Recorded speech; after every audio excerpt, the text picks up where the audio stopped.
Welcome back नाजरीन। जहांगीर साहब, आप जैसे कि कह रहे थे कि जी अदालत के स्पोक्स पर्सन ना बने और इस तरीके से अगर उनको कोई इश्यूज है तो वो खुद से डिस्कस कर ले। आपस में पॉलिटिक्स में जो है ना इसको रिजॉल्व करना चाहिए, इसको ना के पढ़ना चाहिए। अच्छा चलिए, लेकिन अदालत ने तो आज वो 2 छुट्टियों का भी जो कहा था उस पर अदालत ने कह दिया कि नहीं जी अदालतें काम करेंगी। ठीक है, जो वी रिस्पेक्ट द कोर्ट्स। हमने देखे तारीख में पाकिस्तान पीपल्स पार्टी के साथ अदालती कटहरों में बड़ा जुल्म हुआ है, लेकिन हमने कभी अदालत के ऊपर अटैक नहीं किया, ना हमने कभी उनके ऊपर हमला किया। 18 फैसले ऐसे हैं जो हुकूमत ने माने नहीं है। देखिए, मैं आप सिर्फ फैसलों की बात कर रहे हैं, मैं तो आपको जिंदगी मौत का खेल बता रहा हूँ कि मैंने कहा कि अदालती कटहरों में हमारे ऊपर बड़े जुल्म हुए हैं। हाँ। इसके बावजूद हमने अदलिया की भी इज्जत की है, हमने उनकी तारीखों में भी जाने दी है, हमने कभी उन पे अटैक नहीं किया, हमने अदालत के अंदर उन पे कभी कुछ नहीं कहा। मैं अपनी बात भी कर रहा हूँ, अपनी क्यादतों की भी बात कर रहा हूँ, अपने कारकुनों की भी बात कर रहा हूँ। तो इसलिए बदले लेकिन क्या बदला हमने लिया उसे?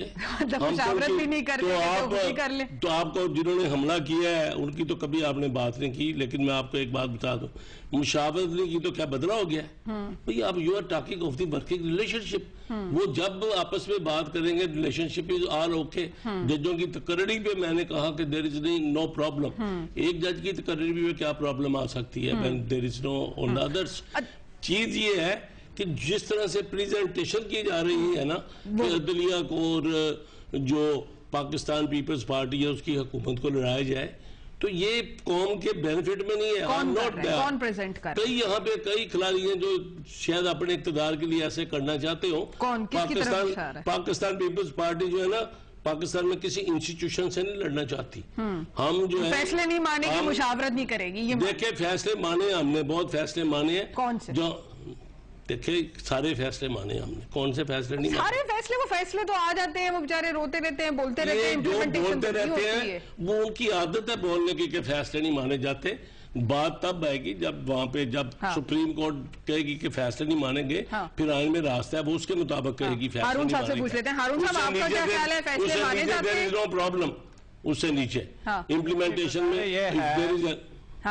जी राहुल साहब, देखिए, गुजारा ये है कि ये शिकवे शिकायत का कभी न खत्म होने वाला बाब है। पीपल्स पार्टी के साथ कोई शुबा नहीं, बहुत सी ज्यादतियां हुई हैं। हाँ। लेकिन पीपल्स पार्टी ने ज्यादतियां की भी हैं। नून लीग के साथ भी यही हुआ है। उन्होंने ज्यादतियां की भी हैं, उनके साथ हुई भी हैं। काफ लीग के साथ भी यही हुआ है, MKM के साथ भी यही हुआ है।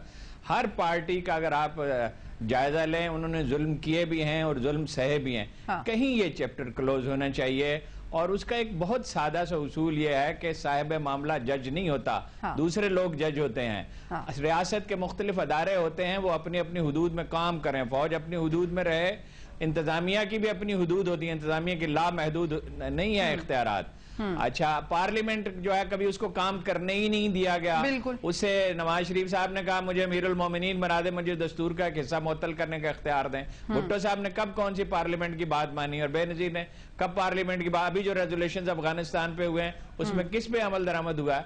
अब ये माजी के किस्से खत्म करें सब लोग। मैं हमेशा अर्ज करता हूं कि टॉप लीडर्स मिलके बैठ जाएं, एक माशी एजेंडा बनाएं, एक सिक्योरिटी, नेशनल सिक्योरिटी बैठते तो हैं हारून साहब, अभी एपीसी हुई है, मतलब और ये माजी का रोना रोना बंद करें। अब ये कद ये ठीक है, ज्यादतियां हर एक के साथ हुई हैं और हर एक ने की भी हैं, मगर क्या तरीका है दुनिया में मुल्क मतलब वो अभी आप जैसे कि कह रहे हैं कि मिलकर बैठ जाएं, तो अभी एपीसी बुलाई तो थी, फिर भी मतलब फिर क्या शिकायत है? फिर तो सही कर रहे हैं। वो तो तकरीरों के लिए बुलाई थी, उसका महदूद सा एजेंडा था। ये अमेरिका का प्रेशर आ रहा था, अगर हम मीनिंगफुल खामोशी से डायलॉग करें, वो अच्छा किया जो बुलाई। तो ये अगर हम करें, 2-3 बड़े लीडर बैठे, फिर बाकियों को आहिस्ता आहिस्ता शामिल करें, एक नेशनल एजेंडा बनाएं, ये तय करें कि हर अदारा अपनी हुदूद में रहेगा। देखिए, जब किसी मुआहदे पर अमल करना होता है उसके लिए 2 चीजें जरूरी हैं, नेक नीति जरूरी है और डिटेल्स वर्कआउट करना जरूरी है। ये झगड़े सारे छोटे छोटे, यानी ये खानदान का मसला, वो भी अखबार में जाएगा, अदालत में जाएगा, पार्लियामेंट में जाएगा। ये ताना जनी है और इसमें हम खुद शिकनी के मुर्तकब में एक दूसरे को तबाह करने पे सारी एनर्जी लगा रहे हैं, मुल्क की कोई खिदमत नहीं कर रहे हैं। चले उनको मौका जी। जो हारून साहब कहते हैं रिस्पेक्टिव, अच्छी बातें कर रहे हैं कि मिलके फैसले करने चाहिए। पाकिस्तान पीपल्स पार्टी ने तो मिलके फैसले किए हैं। यहाँ पर कौन से किए? जी मैं अर्ज करने देंगे तो मैं बताऊँ।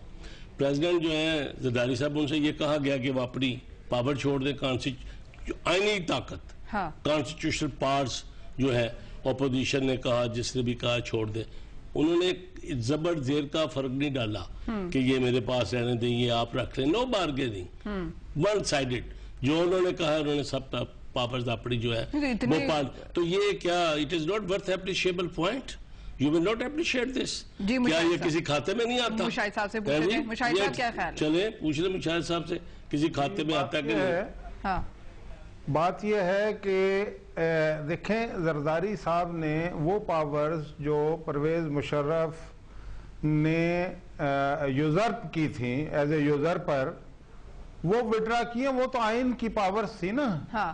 तो एक इलेक्टेड प्रेसिडेंट वो एक मार्शल्ला एडमिनिस्ट्रेटर की पावर तो अपने पास नहीं रख सकता ना। वो तो भुट्टो साहब पे उन्होंने बहुत सारी पावर ऐसी भी छोड़ी गई, सकते थे। बहुत सारी पावर ऐसी भी छोड़ी गई जो उसके अलावा थी। दूसरी बात यह है, मेरी गुजारिश सुन लें, इस पे फिर हम मेरी गुजारिश सुन कह रहा हूँ थोड़ी सी। उसके अलावा दो पावर्स जो कमेटी बनी थी 18वीं तरमीम में, उन्होंने जो कहा सदर साहब फलां छोड़ दे, सब छोड़ दिया, जेर जबर का फर्क नहीं डाला।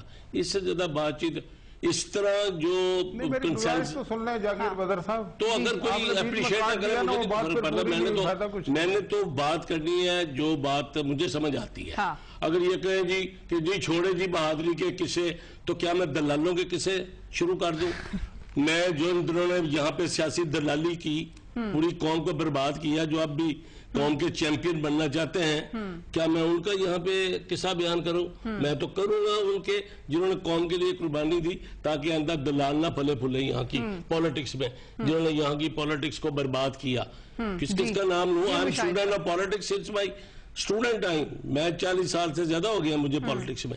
मैं सबके नाम जानता हूँ, मैं उनकी करतूतें जानता हूँ। मैं बयान इसलिए नहीं करता कि पाकिस्तान पीपल्स पार्टी की पॉलिसी नहीं, हमें प्रेसिडेंट रोकते हैं कि मत उलझो, मिलकर काम करो, कंसेंसस के साथ करो।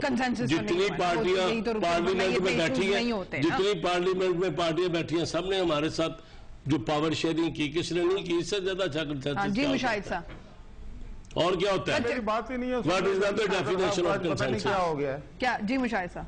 बात यह है, मैंने तो एक बड़ी सिंपल बात की है कि जरदारी साहब ने वो इख्तियारात जो उनका हक ही नहीं था 1973 के आइन के मुताबिक, वो उन्हें तो प्लस की और भी छोड़े चढ़ा रहे। एक बात। दूसरी बात यह है, जाके सुन ले यार जाकिर बदर साहब, ये तो कोई बात ना हुई है, मतलब कि ये चले चले मुशाहिद साहब, नहीं मुशाहिद साहब आपकी बात आराम से सुनो। आपके अपने ख्याल है, मेरे अपने जी मुशाहिद। हाँ, आपके अपने हैं। मैं कब कह रहा हूँ कि मेरे आप ख्याल पे चले? मुझे पेज तो आप गुस्से न करें। मैं तो कह ही नहीं रहा भाई, आप अपना ख्याल है, आपका अपना है, मेरा अपना है।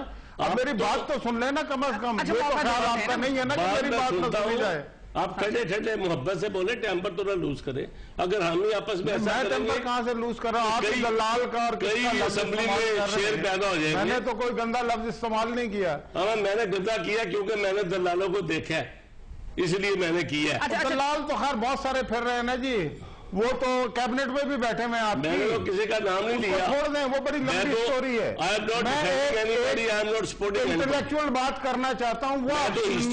चले मुशाहिद साहब, यहाँ पर मौका दीजिए, यहाँ ले लेते हैं मुख्तसर सा वक्फा, वक्फे से वापस आते हैं, डिस्कशन को आगे बढ़ाते हैं, मेरे साथ रहिए।